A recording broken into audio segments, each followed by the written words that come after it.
Buenas tardes, vamos a pedir la bendición de Dios, vamos a orar, que el Señor nos dirija a través de su Espíritu Santo en el estudio de su palabra. Señor, una vez más estamos delante de ti para suplicarte con todo nuestro corazón que nos hables. Tú sabes, Señor, que nosotros somos inútiles, sin ti nada podemos hacer. Y es por eso que te buscamos, Señor. Por eso pedimos tu unción, por eso pedimos tu dirección a través de tu Espíritu Santo. Porque no es la elocuencia del hombre, no es ni siquiera el don que tú mismo has dado para predicar tu palabra. Respalda, Señor, con tu presencia, con tu Espíritu, la palabra que envías para tu iglesia, porque es el alimento que tenemos para digerirlo, Señor, y fortalecernos espiritualmente. Fortalece los cuerpos, fortalece nuestras almas y abre nuestro entendimiento, Señor. En el nombre de Cristo Jesús te lo rogamos. Amén. Amén. Tome su lugar. La oración es un tema que pues todos los creyentes conocemos, todos hemos practicado la oración, pero quiero compartir algunas cosas que tenemos que recordar acerca de la oración. Si ustedes se acuerdan, en el Antiguo Testamento está ejemplificada la oración en el incienso que estaba en el tabernáculo. ¿Alguien me quiere recordar dónde estaba el altar del incienso? Lo acabamos de estudiar hace no mucho. En la geografía del templo, ¿en dónde estaba ubicado el altar del incienso, hermanos? ¿En dónde? Bueno, aquí ya nos los dijeron. Sería exactamente aquí donde estoy parado. Aquí estaría el altar del incienso. Era lo más cercano que estaba al lugar santísimo. Acuérdense, aquí estaba la cortina, de ahí la geografía de nuestros templos, la arquitectura, el diseño de nuestros templos, ¿no? Tenemos esta parte más alta, ejemplificando a lo mejor el lugar santísimo, ¿sí? Ahora nosotros le llamamos presbiterio, pero bueno, independientemente de eso, el altar del incienso estaba aquí colocado enfrente y era lo más cerquita. Y ya recordando esto que comentamos en aquellas lecciones acerca del incienso que ejemplificaba nuestras oraciones, y ese incienso es lo más cerquita que podemos llegar al lugar santísimo. Porque cuando tú y yo oramos, accedemos directamente hasta el trono de la gracia de Dios. Esto no es algo mágico, es algo espiritual. Tremendo cuando tú y yo oramos, nos acercamos hasta aquí. Representado, decíamos, en la geografía del templo, lugar santísimo. Accedemos hasta el trono de la gracia de Dios y allí nosotros podemos hablar con el Señor. Esa es nuestra experiencia, o debería de ser nuestra experiencia cada vez que oramos a Dios. Y en esta ocasión vamos a hablar de la oración de Pablo, que hace aquí en Efesios capítulo 4 por la iglesia, pero vamos a hacer un ejercicio rápidamente y vamos a ver en cuántas iglesias, en cuántas cartas Pablo le escribe a las iglesias y hace una referencia a sus oraciones. Les dice: hermanos, yo me acuerdo de ustedes en mis oraciones, los tengo presentes. Día y noche clamo delante de Dios en mis oraciones por ustedes. ¿Recuerdas alguna iglesia? Comenzamos, Romanos 1:9. Romanos 1:9. Y alguien que nos las vaya contando por allí, a ver los niños o los adolescentes que vayan contando a cuántas iglesias. Romanos 1:9 dice: porque testigo me es Dios, al cual sirvo en mi espíritu en el evangelio de su Hijo, que sin cesar me acuerdo de ustedes, de vosotros, siempre en mis oraciones. Dice Pablo: me acuerdo de ustedes en mis oraciones. Iglesia a los romanos. Filipenses 1:4, alguien que nos lea fuerte y claro. Filipenses 1:4. Es una pequeña dinámica, yo sé que el horario es un poquito pesado. Filipenses 1:4 dice: siempre en todas mis oraciones, haciendo oración por todos vosotros con gozo. Muy bien. Pequeño detalle. Romanos 1:9 dice que su oración tiene una característica: Romanos 1:9. Exacto, gracias. Sin cesar. Sin cesar, como el incienso en el tabernáculo que era sin cesar. Tenía ese altar, siempre estaba encendido, siempre tenía, no se podía apagar, siempre el incienso. Así son nuestras oraciones. Y Pablo dice sin cesar, característica. Ahora, Filipenses 1:4, que ya leyó nuestra hermana, dice que esas oraciones que hace por los hermanos, ¿cómo las hace? Otra característica. Ahora dice, yo oro con gozo. A ver, características de la oración de Pablo, sin cesar. Es decir, es un varón de oración.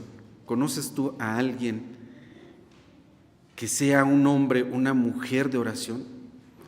¿Se identifica un hombre de oración? ¿Se identifica una creyente de oración? Sí. Hace no muchos días en la sociedad femenil, cuando hablábamos de la iglesia de la Odisea, de la iglesia de los tibios, decíamos, Dios no ve con buenos ojos la tibieza espiritual. Y les decía yo, vida espiritual tibia, alabanza tibia, cantan sin ganas, oran sin ganas, vienen al culto sin ganas. Gracias. Tibieza espiritual. Pablo dice, no, yo cuando oro por ustedes, hermanos, le dice a los filipenses, yo oro con gozo. ¿Y cómo es una oración gozosa? ¿Se nota o no se nota? Ustedes lo saben. Sí. Dice Pablo, yo oro con gozo por ustedes. ¿Sí? La oración es algo que se disfruta. Si no la disfrutas, híjole, tenemos que disfrutar la oración. La oración nos permite acercarnos a Dios. Ya les he dicho en otra ocasión, has orado a Dios y lo has sentido aquí delante de ti. El Dios infinito, tú delante de Él, hablando con Él a través de la oración, es posible a través de Cristo. Pablo dice, lloro sin cesar, lloro con gozo, disfruta la oración. Colosenses 1:3. Colosenses 1:3.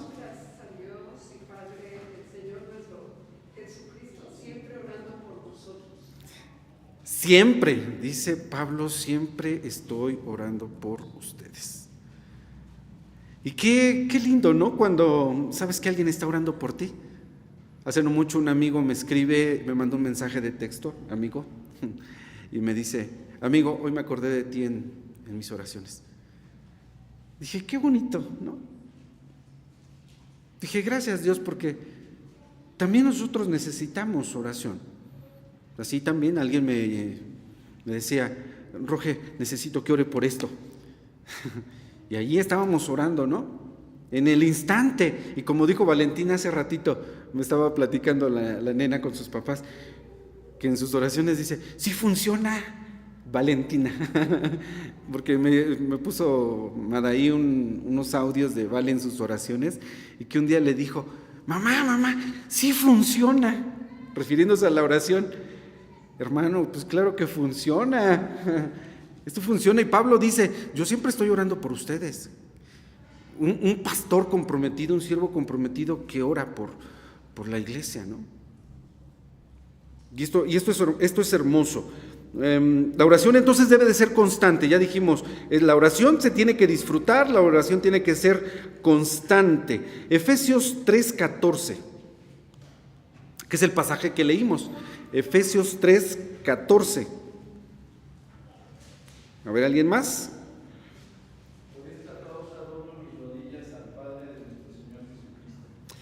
Por esta causa, dice, doblo mis rodillas. Y está diciéndole a la iglesia de los Efesios, doblo mis rodillas delante, dice, al Padre de nuestro Señor Jesucristo. Entonces, imagínense cómo es Pablo en el sentido de la oración. Constante, lo hace con gozo, ahí está orando siempre este varón de Dios. Siempre orando allí.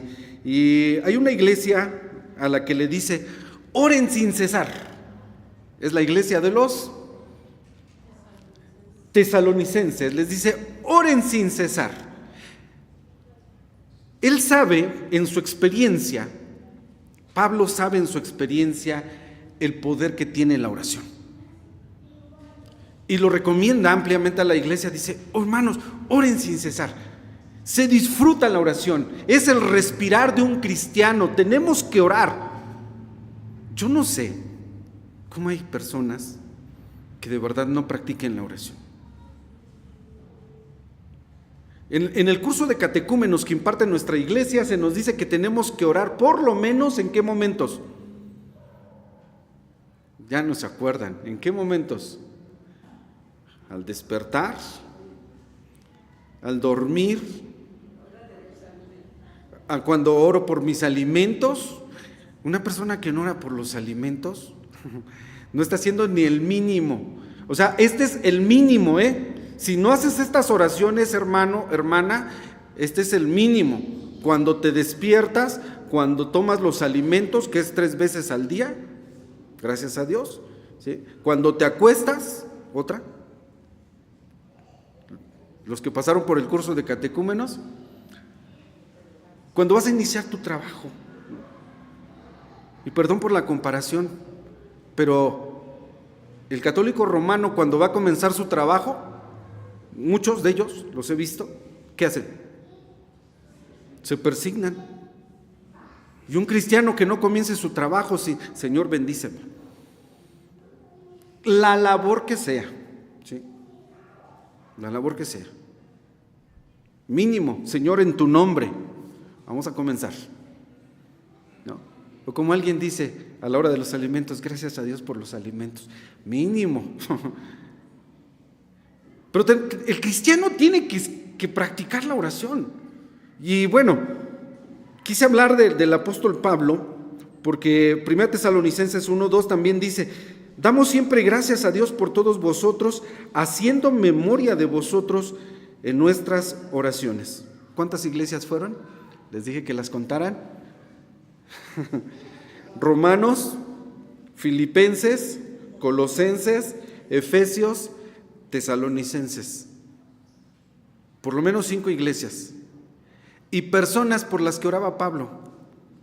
Lo hace por Timoteo, de 2 Timoteo 1:3, le dice, yo me acuerdo mucho de ti en mis oraciones, de ti trayendo a la memoria no fingida, la cual residió primeramente en tu abuela Loida, después en tu madre Eunice, también en ti, mira Timoteo, me acuerdo de ti en mis oraciones. Filemón también ora por Filemón, 1:4, y le dice, me acuerdo de ti en mis oraciones.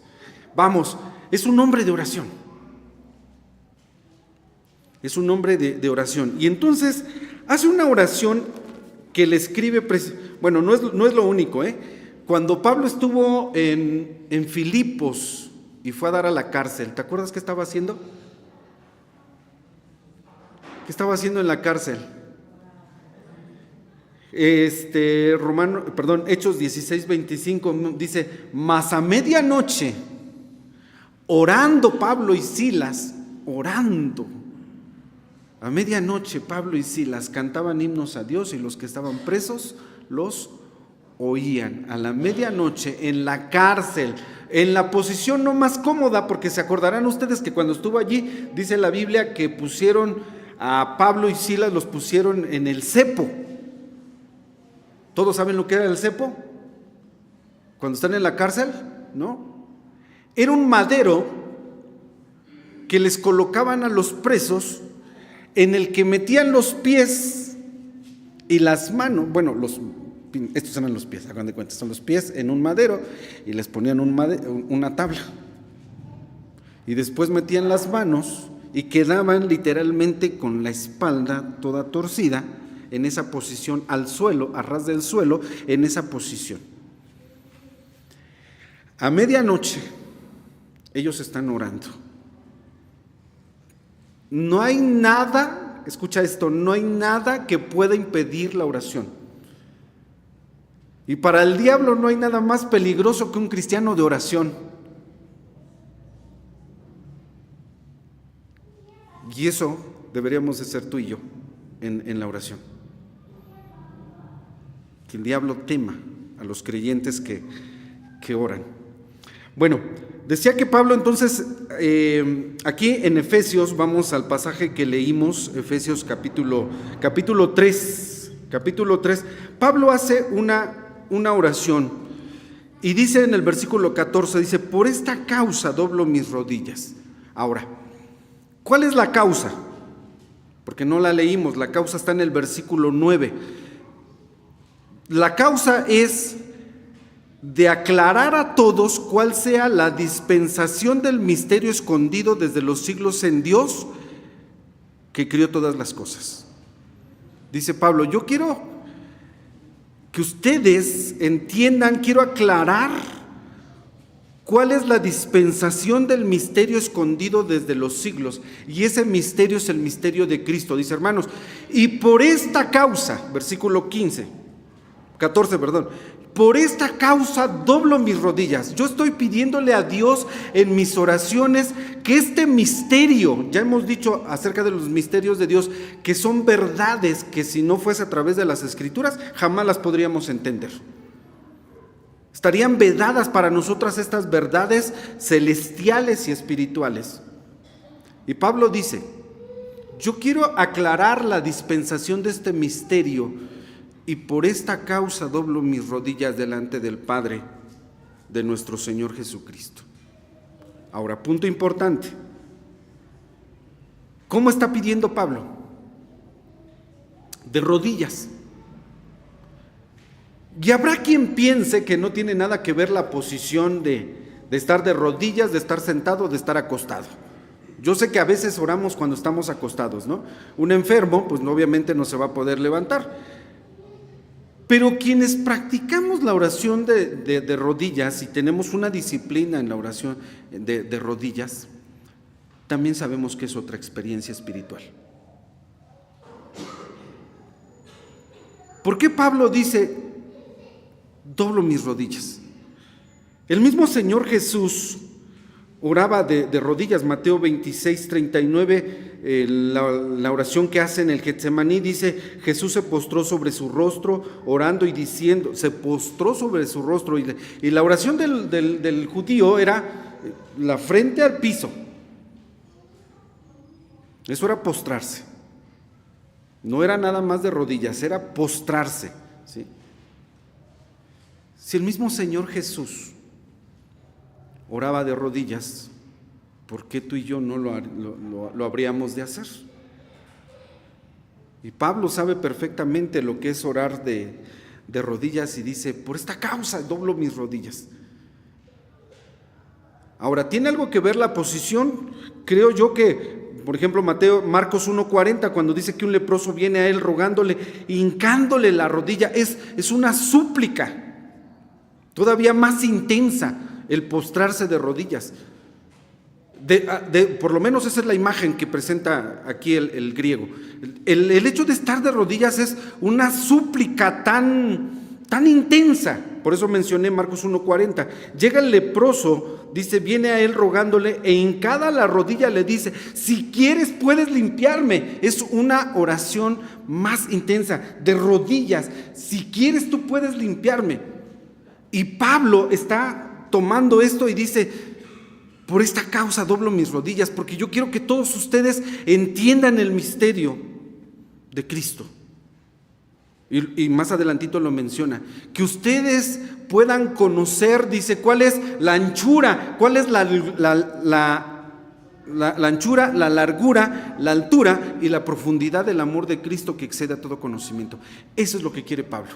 Y en esta oración dice, hermanos, es lo que deseo, y yo se lo pido a Dios de rodillas. Por esta causa doblo mis rodillas. Porque el estar de rodillas, decía en la figura, en lo que transmite el Nuevo Testamento, es una oración más intensa. Una oración más intensa. Ahora, ¿qué pide Pablo? Ya dijimos, ¿cómo lo pide? Lo pide de rodillas. ¿Significa algo? Sí. Es una oración más intensa. Pablo está pidiendo eso para la iglesia. Ahora, ¿qué pide? Básicamente pide 4 cosas, ¿sí? En este pasaje que nosotros leímos. La primera está en el versículo 16. Dice Pablo, ¿qué está pidiendo? A ver, dije 4 cosas. Primera, para la iglesia de los Efesios, que Dios os dé, conforme a las riquezas de su gloria, el ser corroborados. Primer cosa, que la iglesia sea corroborada. ¿Qué es eso de corroborar? ¿Alguien tiene una idea? Aquí lo tengo, pero díganme, les pregunto para qué. ¿Qué es corroborar? Porque eso es lo que dice Pablo y lo está pidiendo de rodillas. Que Dios os dé, dice, conforme a las riquezas de su gloria, que ustedes sean corroborados. ¿Alguien tiene alguna idea? Reafirmados. Bien, ¿otra? Ratificados. Va con esto. Corroborados, dice el diccionario, confirmados. Una iglesia confirmada, hermanos, confirmada en su fe, con sus cimientos de doctrina, nadie lo puede mover. Y eso es lo que dice Pablo. Yo quiero que ustedes sean corroborados. Un creyente ratificado, ¿sí? Es de los que dice el Señor, nadie los arrebatará de mi mano, nadie los va a hacer dudar, no va a haber prueba que los pueda apartar, como dice Pablo mismo a los romanos, ni lo alto, ni lo bajo, ni ninguna criatura nos podrá apartar del amor de Dios, que es en Cristo Jesús, Señor nuestro, porque está corroborado, porque está ratificado, porque está confirmado. Y Pablo dice en su oración, yo eso es lo que quiero de ustedes, que sean corroborados. Segunda cosa, versículo 17. Estamos en Efesios 3:17. ¿Qué más pide Pablo en su oración? Que habite Cristo por la fe en vuestros corazones. Que habite Cristo. Pablo escribe también a los Gálatas y dice, Gálatas 2:20, ahora vivo, no ya yo, ya no es mi vida, ahora Cristo vive en mí, y lo que vivo en la carne lo vivo en la fe del Hijo de Dios, el cual me amó y se entregó a sí mismo por mí. Dice, yo ya no vivo. Pablo había llegado a esa experiencia espiritual, ese nivel espiritual. Él mismo decía a Filipenses, quiero ser hallado en Cristo. Cuando Cristo venga, quiero ser hallado en Él. Que Cristo viva en mí, ¿no? Y ahora lo pide para la iglesia de los hermanos de Éfeso. Dice, que habite Cristo en cada uno de los creyentes. Aquí no lo dice, pero lo dice en Gálatas 2:20. Dice, así como Cristo vive en mí, así quiero que Cristo viva en cada uno de ustedes. En otra parte, Pablo dice, sean imitadores de mí, así como yo soy de Cristo. No está diciendo, vean el ejemplo de vida, no, en realidad está diciendo, así como Cristo vive en mí, yo quiero que Cristo viva en ustedes. Sí, yo sé que los requisitos del ministro son que sea dechado de la grey, que sea ejemplo, pero nuestro ejemplo es Cristo. En realidad Pablo está diciendo, yo quiero que Cristo habite en ustedes, así como Cristo habita en mí, vivo no ya yo, vive Cristo en mí, ¿sí? Y esto es lo que está pidiendo también, es la segunda cosa que pide Pablo en su oración por los hermanos, que Cristo no sea un inquilino, ¿no? Que no sea un peregrino en tu corazón, sino un residente, que habite continuamente, que para siempre habite Cristo en vuestros corazones. Eso es lo que pide Pablo en su oración, ¿sí? Significa tener la vida de Cristo en nuestros corazones. ¿Qué pastor de veras este hombre pidiendo por las iglesias? Ya vimos que para empezar ora por todas las iglesias, era constante en la oración, lo disfrutaba, se deleitaba en eso, se acordaba de los hermanos. Y pedir esto, no estaba pidiendo darle trabajo a mis hermanos, yo creo que a lo mejor también lo hacía, ¿no? Pero él pone el orden y dice lo más importante es lo espiritual. Así que cuando ores por alguien, Señor, confírmalo en su fe. Y ya de pasadita, pues bendícele en su trabajo. Dale sabiduría para que pueda sacar sus proyectos, en sus estudios, pero lo primero que tenemos que hacer es bendice su vida espiritual. Tercer cosa que pide, Versículo número 18. Versículo 18 dice, la segunda parte del 17 dice, para que arraigados y fundados en amor, ahora sí el 18, podáis bien comprender con todos los santos cuál sea, ahí viene ya la anchura, la longura, la profundidad, la altura, y conocer el amor de Cristo que excede a todo conocimiento. Esto pide para la iglesia, que dice que podáis bien comprender con todos los santos. Porque a lo mejor no todos los creyentes han podido comprender todo el amor de Cristo, ¿no? Y Pablo estaba maravillado de conocer a Cristo. ¿Cómo era su relación a través de la oración? Acabamos de estudiar también el libro de los Hechos. Hay un pasaje por ahí donde le dice Pablo a los que iban con él en la tripulación, en aquella nave, en aquella embarcación, les dice: esta noche estuvo conmigo el ángel del Señor y me dijo, Pablo, no temas, no temas, es menester que también llegues allá y vas a predicar allá, no temas. La experiencia de Pablo en la oración los llevaba a este tipo de encuentros. Dice, esta noche estuvo conmigo el Señor, yo estaba orando y ahí estuvo el Señor y me dijo, no temas. Así que yo se los comparto a ustedes, ¿no? La oración, hermanos, tiene que ser esa experiencia espiritual en cada uno de nosotros.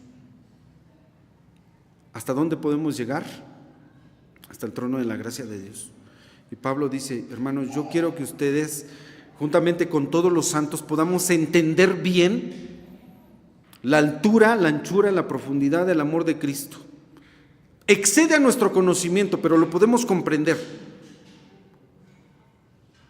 Cuando nosotros realmente centramos nuestra fe en Cristo y lo podemos contemplar en la cruz agonizante y entender que fue por tu causa y por mi causa, cuando tú puedes ver ese momento y decir, eso es lo que yo merecía por mis pecados, estás experimentando el amor de Cristo, estás conociendo hasta dónde fue capaz de llegar el Hijo de Dios por tu pecado y por mi pecado. Y eso es lo que dice Pablo, que puedan todos comprender bien, conocer el amor de Cristo. De hecho, la tercera y la cuarta parte, la cuarta petición en esta oración de Pablo son estas, ¿no? Que todos los creyentes podamos conocer, podamos experimentar esto, podamos entender, tener un conocimiento amplio del amor de nuestro Señor Jesucristo. Ahora, ¿para qué pide Pablo esto? Ya vimos cómo lo pide, qué es lo que pide, y ahora ¿para qué lo pide? Continuamos en el versículo número 19.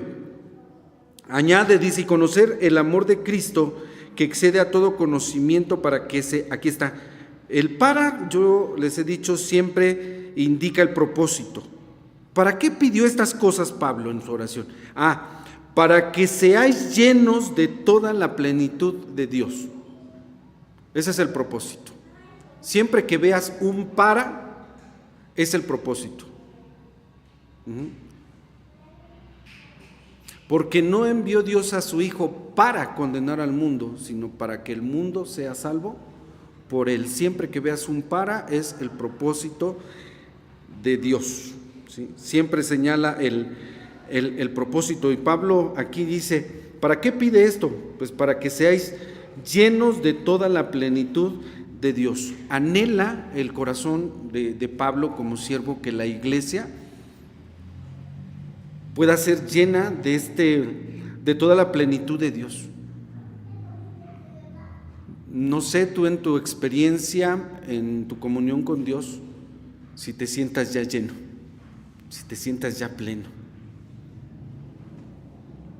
Porque eso es lo que dice Pablo, que todos experimentemos, que para que todos seamos llenos de la plenitud de Dios. ¿Te imaginas una iglesia así, donde todos estemos llenos de la plenitud de Dios? ¿Cómo sería esa iglesia? Que todos estuviéramos predicando, que todos estuviéramos alabando a Dios en la plenitud del amor de Dios. O sea, No está pidiendo nada, nada Pablo, ¿verdad? Pero ese es el anhelo de Pablo, y dice, y por eso oro por ustedes, porque yo quiero verlos así. Y ya hace un momento mencioné la iglesia de la Odisea, que según los dispensacionalistas dicen, pues es la última etapa de la iglesia, y la iglesia va a estar tibiezona, y los cristianos van a estar ahí medio tibios. Hermano, Pablo desde el primer siglo está pidiendo todo lo contrario, que seáis llenos de la plenitud de Dios, que seamos corroborados, que experimentemos el amor de Cristo en nuestros corazones, que habite Cristo por la fe en plenitud en nosotros. No tenemos por qué ser medios cristianos, menos cristianos carnales. Esforcémonos, iglesia, vamos a apoyarnos en la oración. Este no solamente es el anhelo del corazón de Pablo, sino es el anhelo del corazón de Cristo. Que Dios nos bendiga. Vamos a seguir orando. Nuestro ministerio, hay comisión de oración, hay hermanos que se dedican a la oración. Cuando tú requieras una oración, necesitas el apoyo de alguien, hermano, ayúdame a orar por esto. Apóyame a orar por esto. Y dice el Señor, cuando 2 o 3 se ponen de acuerdo sobre un asunto aquí en la tierra, diría, vale, sí funciona. Se me quedó mucho la expresión de vale, sí funciona. Una niña de 5 años diciendo la oración, funciona. Y no estoy basando esto en la palabra de esa niña, pero si una niña es capaz de decir, esto funciona, tú en la experiencia, en tu oración, hermano, te vas a dar cuenta que ocurren cosas maravillosas. Clama al Señor. Jeremías 33:3, clama a mí, dice el Señor, yo te voy a enseñar cosas grandes y dificultosas que tú no sabes, pero hay que orar, hay que clamar, ¿sí? Y hay que orar los unos por los otros, que el Señor nos bendiga, que bendiga a su iglesia, y obviamente pues la oración de Pablo es la oración mía por nuestra iglesia, la Rosa de Sarón, que todos hermanos podamos ser corroborados, llenos de la plenitud de Cristo, conocer, experimentar cuál es la profundidad, la anchura, la longura del amor de Cristo, y que Dios, hermano, hermana, te bendiga. Amén.